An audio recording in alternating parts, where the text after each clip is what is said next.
Les amis, on est 3 semaines après l'enregistrement, à l'heure où je vous parle maintenant.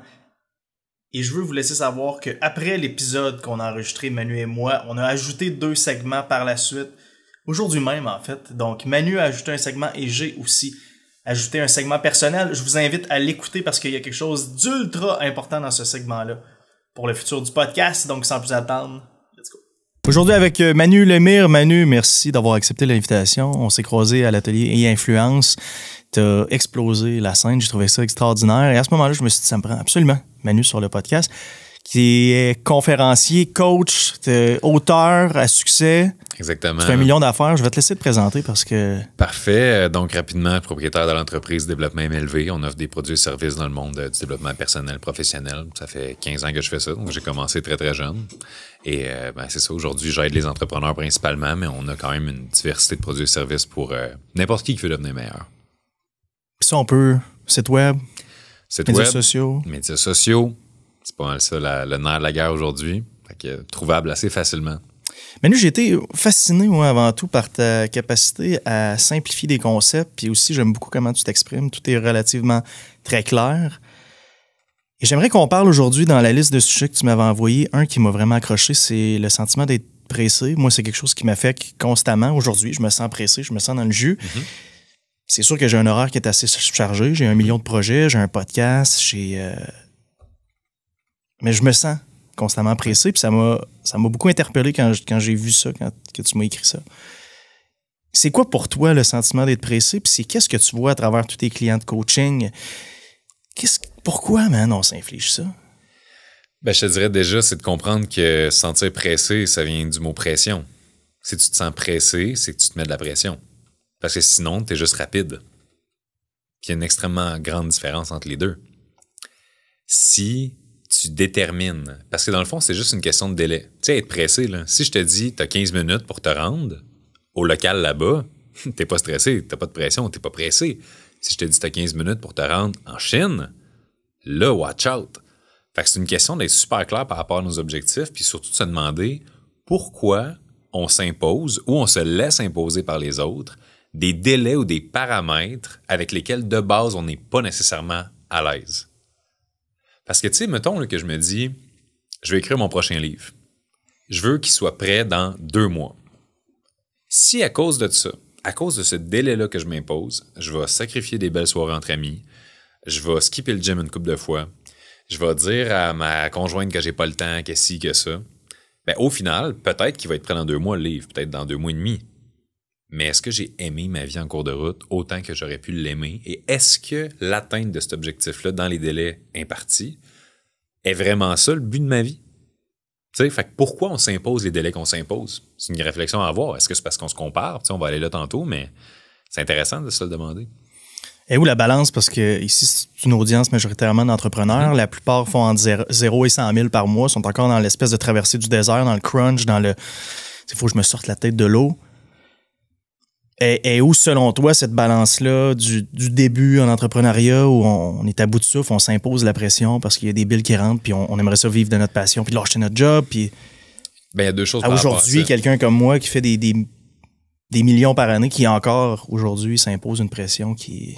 tu vois, c'est date de ma traversée du désert. C'est ça, mais c'est deux questions différentes. Parce que quelqu'un qui doit se dépêcher de se sortir la tête de l'eau pour enfin arriver à vivre, puis qui ressent une pression...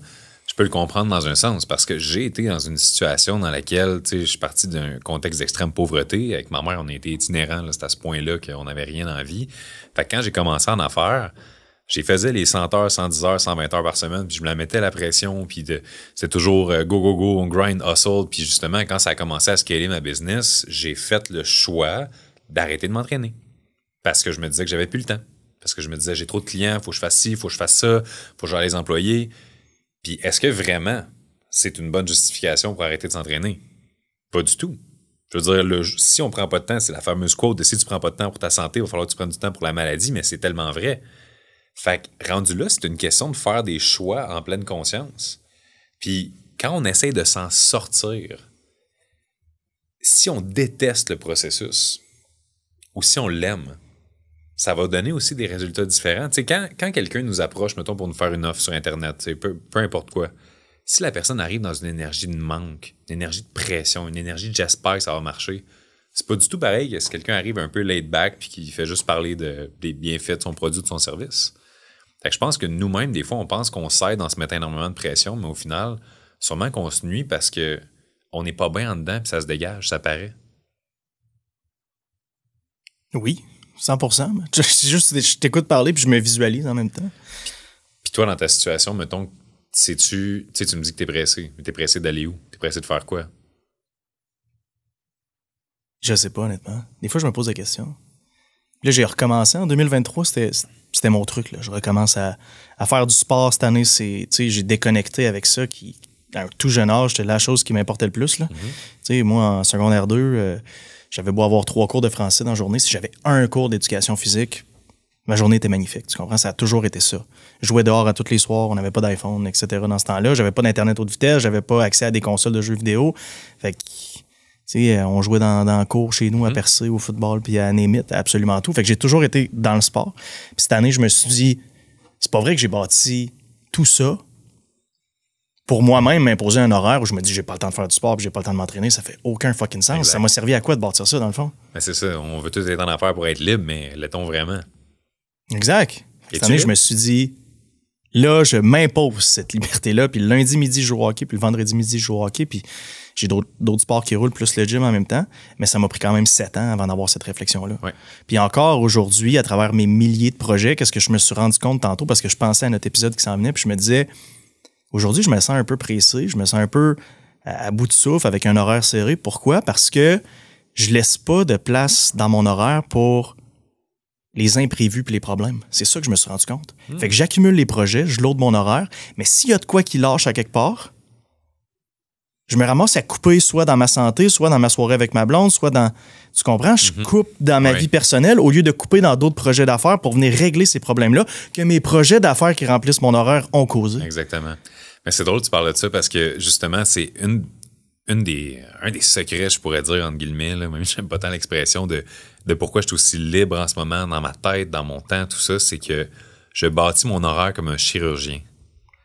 Et j'analyse mon horaire sans arrêt pour évaluer c'est quoi les failles dans cet horaire-là. Parce qu'en tant qu'entrepreneur, on a la chance de pouvoir créer un horaire et adapter notre vie autour de l'horaire et non pas bâtir une vie puis une business puis adapter notre horaire autour de la vie puis de la business.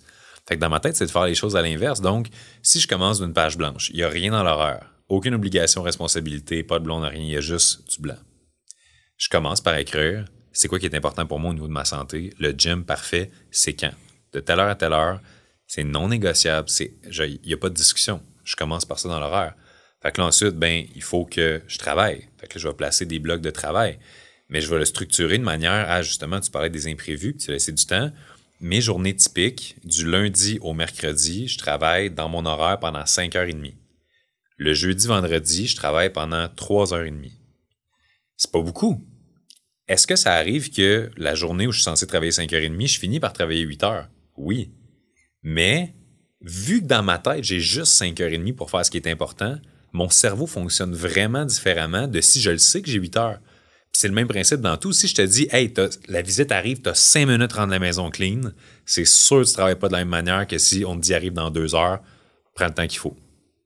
Fait qu'en m'imposant des journées dans lesquelles je me dis, il faut que tout ce qui est important et essentiel soit fait en dedans de 5,5, 5,5, 5,5, 3,5, 3,5, ben ça me permet ensuite que tout le extra time que je rajoute par choix par-dessus ça, c'est du temps pour des projets que je trouve le fun, c'est du temps pour faire avancer plus vite les choses à la limite, mais ça fait en sorte que justement, j'ai pas de moment où je vais dire « Hey, je suis vraiment désolé, j'ai un imprévu, il faut que j'annule ci, il faut que j'annule ça », parce que je l'ai bâti lousse, mon horaire. Je l'ai pas maximisé d'avance. C'est bon, man. C'est vraiment excellent, ça. Puis, sais-tu, je pense que moi, je l'ai fait par défaut, mais au lieu de laisser tout l'espace qui me reste pour ma liberté, je viens y ajouter d'autres projets. Puis quand je suis pas à une espèce de A ou A+ dans tous mes projets, ça vient que ça m'angoisse. Mon podcast, là, je fais aucun revenu avec ça. C'est littéralement par amour de partager. D'ailleurs, si vous écoutez le podcast, que vous adorez le podcast, que vous avez écouté plus que 3 épisodes, s'il vous plaît, si vous êtes sur Balados, on descend au premier épisode, on met 5 étoiles, un commentaire écrit. Si vous êtes sur Spotify, au-dessus du premier épisode. En dessous, l'image de mon podcast, il y a des étoiles. Cliquez là-dessus, mettez-en 5. Le podcast, c'est par amour de partage, littéralement. Je fais aucun revenu, j'ai rien à vous vendre. Je fais ça pour partager des histoires, connecter avec des gens comme Manu. Si vous aimez les épisodes, s'il vous plaît, c'est la seule chose que je vous demande, c'est 17 secondes de votre temps. Faites-le maintenant. Exemple, mon podcast. Je tire de la patte. Ça fait 2 semaines que j'ai rien enregistré.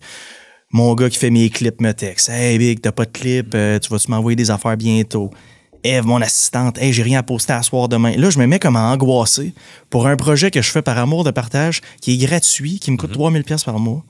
Je suis comme, tabarnache, man. Pourquoi? Ben, ça te répond à la question. Pourquoi c'est ça, exact. Ça? C'est pour ça que t'es là. On en parle. Je trouve ça intéressant. Parce que, tu sais, il y a beaucoup... le problème, je pense, surtout avec les entrepreneurs, c'est qu'éventuellement, ils arrivent à un niveau où est-ce qu'ils ont plus d'opportunités que la moyenne qui leur sont présentées. Des opportunités de choses le fun. Tu sais, mettons, là, imagine, t'es Martin Matt, OK? Combien de fois tu te fais demander « Hey, ça te tente-tu telle affaire? » Que ce soit une sortie, que ce soit un gala, que ce soit un événement, que ce soit un projet de télé, de tournage, de ci, de ça, c'est constamment des opportunités. Fait que si plus on en a, on perfectionne pas notre skills d'être capable de dire non, on va juste se ramasser complètement pris, puis au final, okay, je vais te donner un super bon exemple là, de pourquoi on a autant de pression. Là. Nomme-moi 4 choses que tu adores faire. Mettons, tu pars pour la journée, là, puis t'aimes faire telle affaire. Nomme-moi 4 exemples de choses que t'aimes faire. Que j'aime faire? Oui.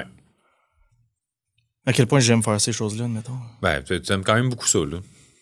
Des choses que tu trouves agréables. OK. J'aime vraiment... Tu disais jouer au hockey, ouais, faire du sport, là. OK. Tout ce qui est sport d'équipe, par exemple. OK. J'aime vraiment ça. Fait que ça me prend de la compétition. Allez, moi, je suis pas un gars qui... une game de hockey, on va dire. Ouais, je joue pas dans le mix, là, admettons. Parfait. Il faut que ça chiale après un peu, là. Parfait. J'aime ça. J'ai besoin de ça. Deuxième chose. 2, j'aime jouer aux jeux vidéo. OK. Parfait. Toutes les affaires qui touchent à la compétition, j'aime ça. Excellent. J'ai toujours aimé les jeux vidéo. J'aime ça. J'aime vraiment ça, rouler en char le soir tard avec de la musique. OK. J'aime vraiment ça. Puis j'aime ça chiller avec ma blonde sur le divan puis mettre de quoi... elle met un vlog qu'elle écoute sur YouTube, puis moi, je gosse sur mes affaires. OK. Fait que c'est 4 choses que t'aimes. Ouais, ça, j'aime vraiment ça. Est-ce que tu ressens une pression quand tu fais ces choses-là? Absolument pas. Absolument pas. Si je te dis que ce soir, à partir de 19h, ton horaire, c'est que tu dois rentrer d'ici à ce que tu te couches à partir de 19h, de passer du temps avec ta blonde, de chiller sur le divan, d'avoir une game de hockey, de rouler tard en char, puis de... Est-ce que là, soudainement, ça fait comme... Pourtant, c'est toutes des choses que t'aimes. Mais on se les crisse ensemble dans un jam-pack de motons, dans le peu de temps qu'on a à investir dans notre vie. Et au final, ce qui aurait dû être beau devient laid parce qu'on s'impose des paramètres qui n'ont aucun sens. Fait que c'est extrêmement important que les entrepreneurs apprennent que ce qui est beau en apparence, si ça vient te prendre du temps, ça se peut que ce soit mauvais, même si ça a l'air le fun. Dire non, c'est la chose qui a changé ma vie. Avant, là, en affaires, tout le monde me disait « Sois un yes man, faut que tu dises oui aux opportunités, faut que tu fonces, faut que tu ci, faut que tu ça. » Dire non m'a sauvé du temps, m'a sauvé de l'argent, m'a sauvé de...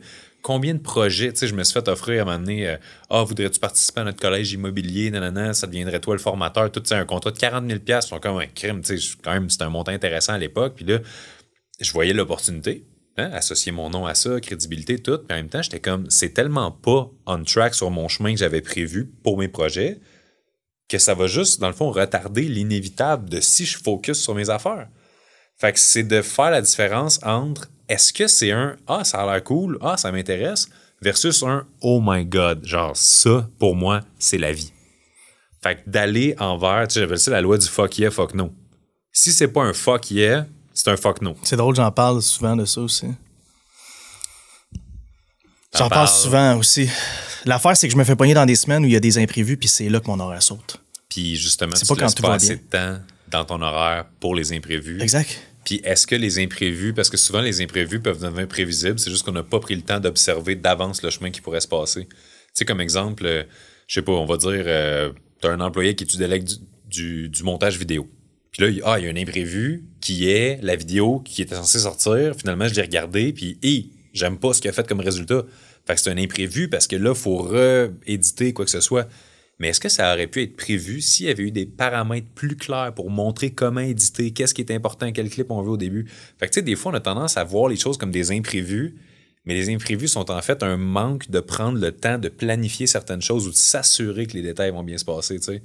Parce que je me rappelle plus c'est quand la dernière fois que j'ai eu un moment où j'ai fait « Oh mon Dieu, ça, je l'avais pas vu venir. Oh, ça, c'est un imprévu. » Ou tu sais, faut que comme je cancelle mon horaire, je change mes plans de la journée à cause d'un imprévu. Parce que je m'assure de clarifier mes processus puis mes systèmes à un niveau psychotique. Comme, tu sais, si... C'est pratiquement au point où si je tombe en panne, ça arrive sud, je sais déjà d'avance le numéro à appeler puis tout, puis la personne qui va venir me chercher en cas de... C'est quasiment à ce niveau-là que j'anticipe. Puis il y en a qui vont trouver ça obsessif, mais comme...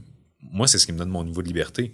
Mon niveau de structure crée ma liberté parce que je crée ma structure en fonction de combien de temps je vais être libre. Quand je prévois mon horaire de l'année, là, je pense au voyage que je veux faire. Je pense au temps de qualité que je veux passer en couple. Je pense à, je veux-tu être là? Tu sais, moi, dans mon horaire, les priorités, c'est les fêtes de mes amis. Là. Puis combien d'entrepreneurs sont genre, je peux pas être là à ta fête parce que nanana.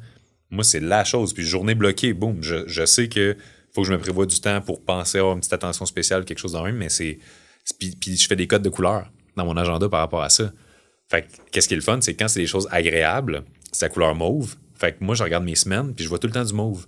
Comme là, on part de faire notre tournage, puis je m'en vais avec 4 de mes chums, on a réservé au resto, après ça, on s'en va voir un show d'humour au bordel. Tu sais, ça, c'est en mauve dans mon horaire. Fait que même si je travaille fort, puis oui, je rush des fois dans mes journées, puis tu sais, je travaille fort, là, je suis pas comme, tu sais. Mais je le sais qu'il y a du mauve qui s'en vient, parce que je le vois visuellement. Fait que je me dis, même si mes semaines ont l'air des fois chaotiques ou ont l'air genre, intenses, je le fais pour les bonnes raisons. Je le fais pour me bâtir la vie qui me fait vibrer. Puis ça rend tout ça worth it. Non, c'est bon, j'aime ça. Je mets aussi, je joue beaucoup avec les couleurs aussi parce que qu'est-ce qui est cool avec Google Calendar aussi, c'est quand tu divises tous tes labels de couleurs, tu prends Google Calendar aussi. Oui. Quand tu divises tous tes labels de couleurs, il peut te faire un recap en pourcentage de ta semaine. Là. Ça, je trouve ça fucking incroyable. Ben oui. À quel point c'est le fun. Il voit tes pourcentages de booking de qu'est-ce que. C'est pour ça que quand tu m'as envoyé l'invitation pour aujourd'hui, puis j'ai vu que je pouvais pas changer la couleur, j'étais comme Ouais, moi tout, je suis off. C'est pas supposé être en bleu dans mon horaire, c'est supposé être vert foncé. Moi, c'est supposé être en rouge parce que c'est un déplacement à l'extérieur de la maison qui nécessite l'auto. Tu sais. Tu vois, j'ai mis en orange. Mais moi, je classe mes déplacements. Mes déplacements deviennent une genre de task dans l'horaire pour voir c'est quoi mon pourcentage de déplacement. Mais tu sais, des fois, c'est parce que nos business sont tellement différentes. Moi, c'est des grosses opérantes, mettons, avec, je sais pas moi, entre 50 et 100 fournisseurs pour des parts. Fait que, tu sais, ça peut leaker à gauche, à droite. Des fois, que c'est tellement hors de notre contrôle que t'as pas le choix de trouver des solutions parce que, tu sais, comme toi, dans le coaching, je comprends que les systèmes c'est beaucoup plus facile de centraliser 1 million d'affaires. Oui. Ben, c'est peut-être aussi de trouver la personne qui peut, tu sais, souvent, on va avoir tendance à engager des gens pour grow la business. Mais moi, j'ai le mindset d'engager les gens pour libérer mon temps. Fait que, comme, tu sais, je vais pas me dire, OK, ben ça prend un VP marketing qui va faire telle affaire. Je vais me dire, je regarde mon horaire, je fais un audit de mon temps, puis je vérifie, OK, dans mon temps, qu'est-ce qui, en ce moment, c'est des tâches qui valent, mettons, signe de piastres allant de 1 à 4 signes de piastres pour ce qui est le plus payant, disons. Puis je vais regarder qu'est-ce qui est en rouge, c'est ce que j'aime pas. Ce qui est en vert, c'est ce qui me fait triper, ce qui m'allume, ce qui me fait vibrer. Fait qu'à la fin de la semaine, si je me rends compte que dans mon propre horaire, j'ai des tâches qui sont en rouge et qui ont juste un signe de piastres, c'est impossible que je continue à faire ça.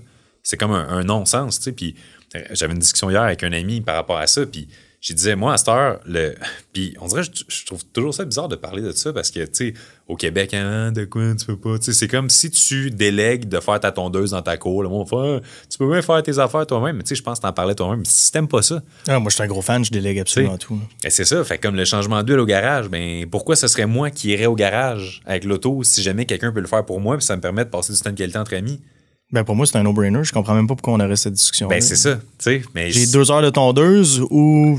Tu sais, imagine avec des enfants en plus, mais mettons, j'ai 2 heures de tondeuse ou aller jouer au hockey. Ah non, exactement. Je veux dire, tu peux me charger le quadruple pour faire ma tondeuse. Fait qu'à la seconde où tu as un taux horaire qui te permet de déléguer quoi que ce soit en bas de ton taux horaire, tu fonces là-dessus puis tu te libères ton temps le plus vite possible. Puis c'est là que ton cerveau créatif qui a de l'espace trouve des nouvelles manières à la limite de faire encore plus d'argent, encore plus efficacement. Fait que tu t'en libères encore plus puis ça devient plus facile de créer des postes qui te libère du temps, puis tu sais, c'est juste... Mais ça, c'est une chose, man, justement. En plus, tu sais, je dis, je laisse pas de place pour les imprévus, mais l'affaire, c'est que je laisse pas énormément de place non plus pour du thinking créatif, puis, tu sais, vraiment avoir l'esprit libre. Parce que le problème que j'ai, c'est que j'ai une grosse charge de projet, mais maintenant, je voyage beaucoup plus que je voyageais avant. Fait que tout, tu sais, tu voyages aussi, là, tu sais à quel point ça prend du temps. Ouais. Tu sais, je peux prendre l'avion, admettons, en moyenne 2 fois et demi par mois sur aller-retour. Tu sais, c'est des Calgary, puis des Vancouver, puis des States. Des voyages de travail, principalement? Ouais, 80% du temps. Ouais. Mais c'est ça, tu sais, c'est de... Ça, je me suis rendu compte à quel point ça tirait de l'énergie. Au début, Tu le fais une fois de temps en temps, il n'y a rien là, c'est le fun, c'est excitant. Quand tu le fais presque 3 fois par mois, là, t'es comme, OK, ouais, j'ai hâte d'être chez nous, là, un bon bout. Fait que, tu sais, c'est l'accumulation, puis c'est rare sur le podcast que je parle de choses de même. OK, je sens que mon horaire jam, où je me sens un peu pressé, un peu à bout de souffle, mais c'est je frappe tout le temps là-dedans. Je leur avais dit en plus, je frappe tout le temps. Hein. Trop de colère en dedans. Ah, c'est ça. Hein. Mais c'est cool d'en parler avec toi de ça. Puis de voir, toi, comment tu gères tout ça, c'est cool. Ça a l'air vraiment sain, man. Ça a l'air. Ben, c'est de se poser la question, tu sais, comment je peux me libérer? Moi, c'est tout le temps ça, mon thinking. Parce que je suis parti de la pire mentalité de victime, qui est prisonnier de tout, prisonnier des autres, prisonnier de mon passé, prisonnier de quoi que ce soit. Fait que j'ai comme cravé très tôt dans ma vie l'envie de devenir libre, mais je savais pas comment. Fait que quand je me suis mis déjà à me libérer l'esprit grâce au développement personnel, ensuite je me suis mis à me libérer financièrement grâce à l'entrepreneuriat, puis ensuite me libérer du temps grâce à la structure, l'optimisation puis les systèmes, mais c'est une quête d'une vie, là. Tu sais, faut comprendre, ça fait 15 ans que je suis en affaires aussi, là. Fait que c'est pas comme du jour au lendemain, à un moment donné, tu sais, ah oui, j'ai mis en place un système, puis tu sais, comme c'était la formule magique. Fait que tu sais, il y a un work in progress, là. On parle de pression aujourd'hui, mais j'étais un des gars qui s'en mettait le plus ses épaules, là. Fait que tu sais, je pense que le monde qui écoute ça, faut pas non plus qu'ils se disent « Ah, je peux juste décider d'arrêter de m'en mettre du jour au lendemain. » Mais quand tu me parles de tes multiples projets, moi, je me demande toujours coût-bénéfice. Tu sais, c'est le fun d'avoir des projets, mais quand des projets le fun deviennent plus le fun parce qu'ils te mettent une pression, c'est-tu worth, tu sais? Parce que t'as juste une vie, puis tu vieillis vite. T'en es-tu rendu compte? J'ai le front qui allonge, là. Ça, je te disais tantôt, c'est ça. Mais toi, t'as encore des beaux cheveux, t'as quel âge? Ça dépend des années. Ton âge ou tes cheveux, là? L'âge et les cheveux. J'ai 32 en ce moment. C'est ça, j'ai 33, puis... Ouais. On dirait mes vrais cheveux, hein? Ah, c'est des faux cheveux? Non, c'est mes vrais cheveux. Non, si tu me t'arrêtes de me perdre, là. Mais on va s'arrêter sur quelque chose que t'as dit. T'as dit, moi, je suis parti avec l'idée que je voulais être libre. Moi, je suis parti avec... Ceux qui ont écouté mon histoire le savent, là, tu disais que tu venais d'extrême pauvreté. Moi, je viens pas d'extrême pauvreté, mais j'ai un père immigrant qui avait 3 jobs, puis pour mettre du pain sur la table. Je l'ai vu un peu souffrir là-dedans pendant longtemps. Fait que moi, je suis parti avec une mentalité de je veux être riche pour redonner le plus vite possible. Puis j'ai continué là-dedans. Puis encore aujourd'hui, je suis dans l'espèce de mentalité de si je lâche le gaz, je recule. Tu comprends? Si j'avance ou je recule, c'est comme s'il y avait jamais de flatline dans ma courbe. Tu vois ce que je veux dire? Est-ce que... Puis on a le droit, là, surtout où je suis rendu. Est-ce que tu arrêtes des fois pour mettre du gaz dans ton char? Ouais, je sais où tu t'en vas, là. Mais oui. C'est que tu teignes pas en roulant? Non, c'est ça. Ah, okay. J'aimerais ça, là.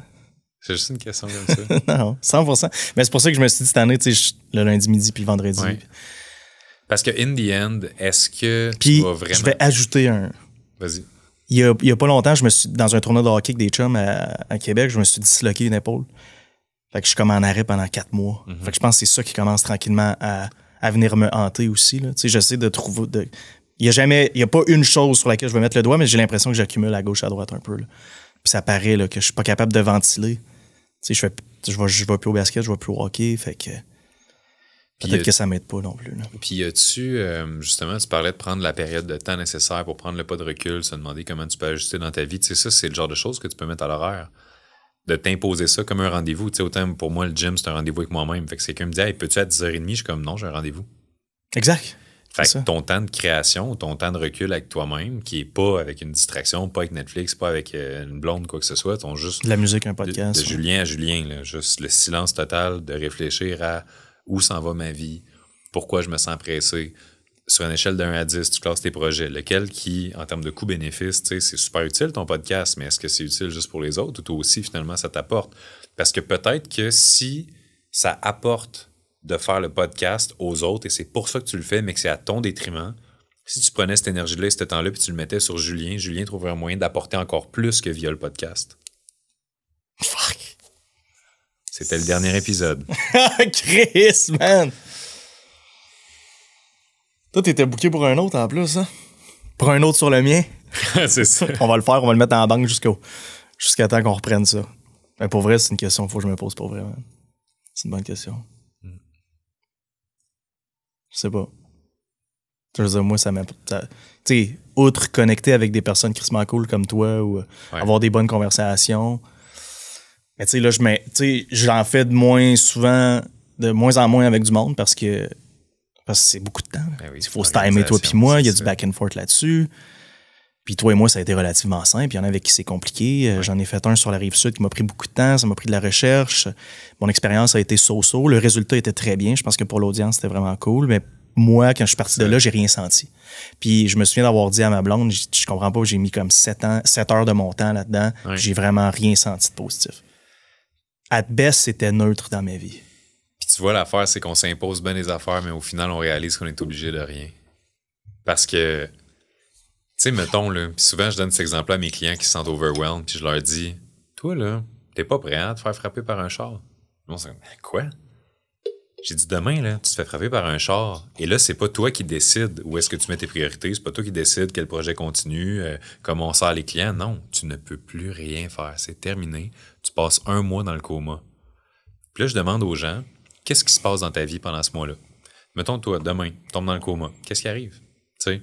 Puis là, tu vas me dire, OK, ben pour Believe, il va y avoir telle conséquence, tel ajustement, quelqu'un va prendre le spot de ci, quelqu'un va compenser pour ça, puis nanana. Puis, mettons, ben ma blonde va se passer telle affaire, puis tout ça. Puis là, au niveau de gestion financière, au niveau de... Puis là, tu me raconterais tout ce qui va arriver si tu n'étais plus là. Puis là, je te demande là-dedans, là, y a-tu des choses que ça pourrait être ça même si t'es là? Parce qu'inévitablement, il y a 2 choses qui vont se produire si on tombe dans le coma. Soit il y a des projets qui vont mourir, et peut-être que it's OK. Puis il y en a d'autres qui vont trouver le moyen de survivre en changeant un peu la structure organisationnelle parce qu'il y a du monde qui vont step up. Fait que dans un sens, c'est de se demander comment je peux faire là pour devenir le plus possible, autant, parce que c'est ça le but d'être entrepreneur, on va être libre en quelque sorte. Fait que c'est de se demander comment je peux me ramener à ce niveau-là que même si je tombe dans le coma, c'est pas grave. Puis c'est pas encore parfait dans ma business, mais de plus en plus, je suis rendu dans un processus où la prospection peut se faire sans moi, la création de contenu peut se faire sans moi, les scripts de vente, les échanges, les back and forth, les vidéos d'explication, l'onboarding, pour que de plus en plus, je tombe 1 mois dans le coma, la business roule, personne ne s'en rend compte, puis à un moment donné, je fais « Hey, j'étais dans le coma pendant 1 mois. » Puis, ah ouais, c'était pas toi qui publiais les vidéos? Puis, ben non, tu sais. Mais ça, c'est faut prendre le temps, dans l'horaire, de se le demander. Fait que je t'inviterais à le faire, l'exercice, pour vrai, de te prendre 1 heure dans l'horaire, puis de te dire « Je fais l'exercice du coma. » Qu'est-ce qui arrive? Qu'est-ce qui pète? Qu'est-ce qui explose? Qu'est-ce que c'est grave qui a explosé? Qu'est-ce qui a trouvé le moyen de survivre? Puis si tu veux le faire d'une autre manière, avec un autre exemple, j'utilise l'exemple de la bombe atomique, là. C'est quoi la chose dans ton horaire ou dans tes projets que tu dis, si ça arrête de marcher, c'est l'effet Hiroshima dans ma vie, là. Tout pète, je perds tout, je me gonne, littéralement. Là. C'est tellement grave, il n'y a rien d'autre de plus grave que ça. Puis souvent, ça aide à établir notre priorité là-dessus. Parce que ça a tellement de conséquences si c'est pas bien adressé. Puis ça aide à se rendre compte que le reste, c'est-tu si grave que ça si ça pète? T'sais? Bah, c'est pas super. Comme moi, ça m'est arrivé récemment. J'étais censé faire mettons, un grand webinaire. Il y avait 350 personnes inscrites, tout ça, puis c'était pour telle date. Puis là, je regarde mon horaire, justement, mon horaire lousse, tu sais, avec ma qualité de vie, avec mes amis, puis tout ça. Puis je me dis, hey, pour respecter la vie que j'aime, je serai jamais prêt à temps pour ce webinaire-là. Fait que qu'est-ce que j'ai fait? J'ai envoyé un courriel à tous les inscrits. J'ai dit, hey, ça va être dans 1 mois, finalement. Je l'ai pas repoussé de 3 jours, puis je me suis dit, je vais mettre plus de pression. Non. Je me suis dit, 1 mois, ça a plus d'allure. J'avais mal gagé ma date. My bad. Puis s'il y a du monde inscrit qui décide de se désinscrire, s'il y a du monde inscrit qui décide de pas être là, s'il y a du monde inscrit qui, entre-temps, se trouve un autre coach, peu importe. J'ai aimé ma vie grâce à ça. Tu sais? Fait que c'est d'accepter à m'amener un certain niveau de conséquences de nos actes. Puis tant qu'on reste authentique puis intègre, les gens comprennent. Tabarnak, c'est bon, man. C'est vraiment bon. Je sais pas quoi dire. Je suis là pour ça. Juste ça à dire. C'est vraiment bon. Tes 2 exercices sont extraordinaires. J'invite tout le monde moi-même à le faire dès que possible. Là, j'ai la tête ailleurs, ben raide, là. Tu m'as perdu tantôt. Là. Mais pour vrai, ton exercice de la bombe atomique est extraordinaire. Ton exercice du coma, je pense que c'est un peu plus technique, puis j'en parle un peu plus souvent. Ton exercice de la bombe atomique, c'est du gros stock. C'est très sérieux, ça. Explosif. C'est explosif comme conseil. C'est bon. Hey guys, on se laisse là-dessus. Si vous avez aimé le podcast, n'oubliez pas, s'il vous plaît, 5 étoiles. Allez suivre Manu Lemire sur Instagram. Facile à trouver, il y a un petit crochet bleu. Là. Je suis le seul. Moi aussi. Meta subscription. Ah ouais. Merci. Exact. Enfin. Prends mon 19$. Ah oui. Sacré Marc. Merci Marc. Bye guys.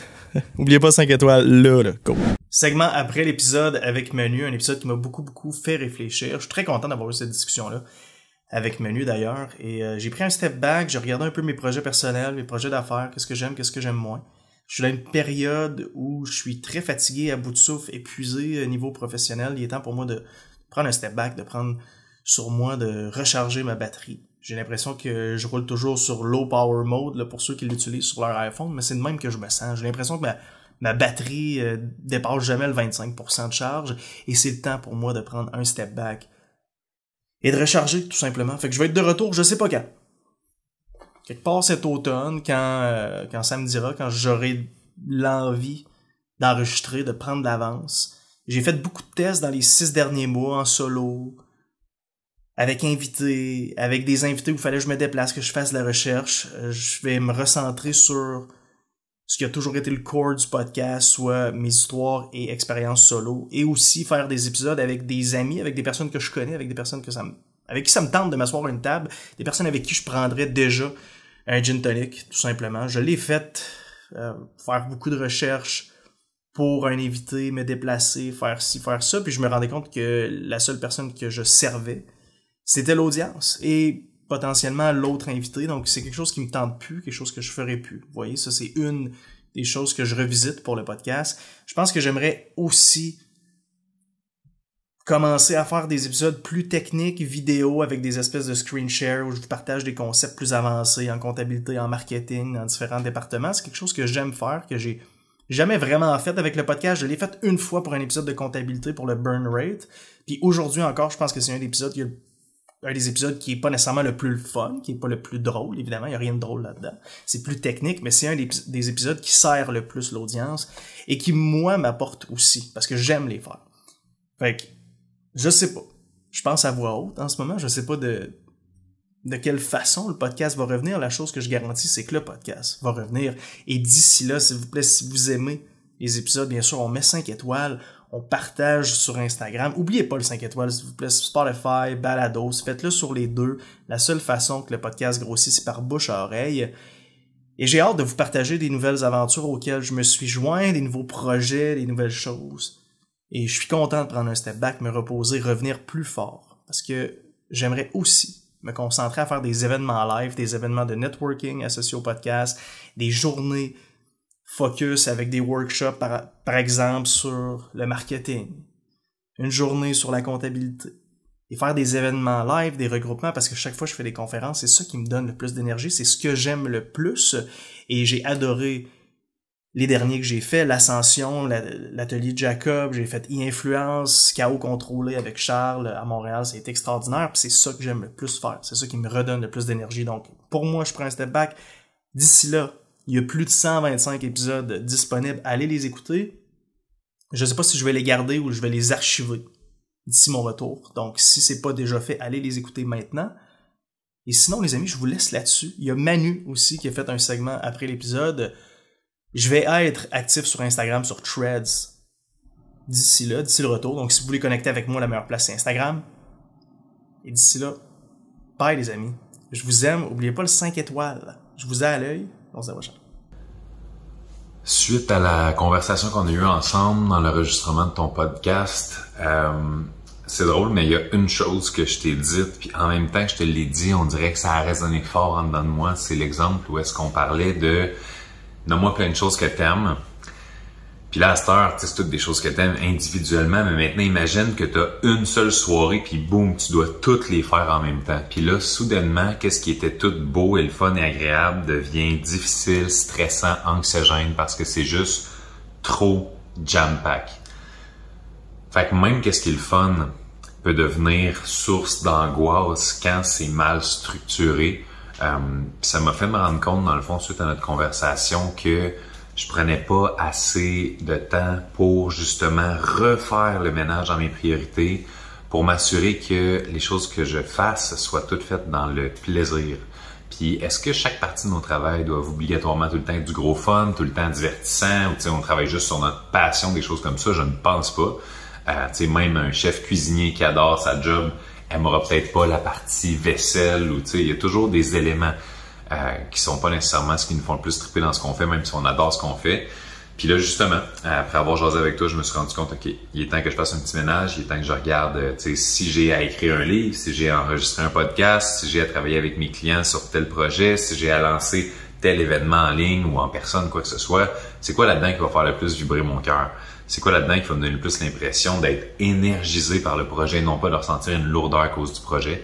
Fait que c'est pas mal ça que j'ai fait depuis notre enregistrement du podcast, puis ça m'a vraiment aidé justement à prendre la décision de prendre un petit step back un peu par rapport aux réseaux sociaux parce que je me mettais justement une super belle structure. On poste à tous les jours à 11h chaque matin. Il y a un post, c'est vidéo, photo, vidéo, photo. Puis là, je me suis rendu compte que justement, ce que je faisais n'était pas nécessairement optimal dans le sens où dès qu'il y a une perte un peu de sens, c'est un bon indicateur que c'est le temps de s'arrêter. Fait qu'à ce moment-là, moi, je me suis rendu compte tout simplement que, ouais, il manque un peu de sens. Je vais prendre une petite pause. Puis c'est de pas oublier aussi qu'il n'y a rien qui est permanent dans la vie, le bon comme le mauvais, comme les pauses. Fait que c'est correct de s'arrêter de temps en temps et de remettre les choses en perspective. Fait que ça ressemble à ça, mon chum. Puis à tous ceux qui ont écouté ça, ben j'espère que vous prenez le temps, vous autres aussi, de vous arrêter. Même si des fois c'est stressant, on a l'impression qu'on perd notre temps quand on n'avance pas. Des fois, on évite juste de se diriger plus vite dans la mauvaise direction.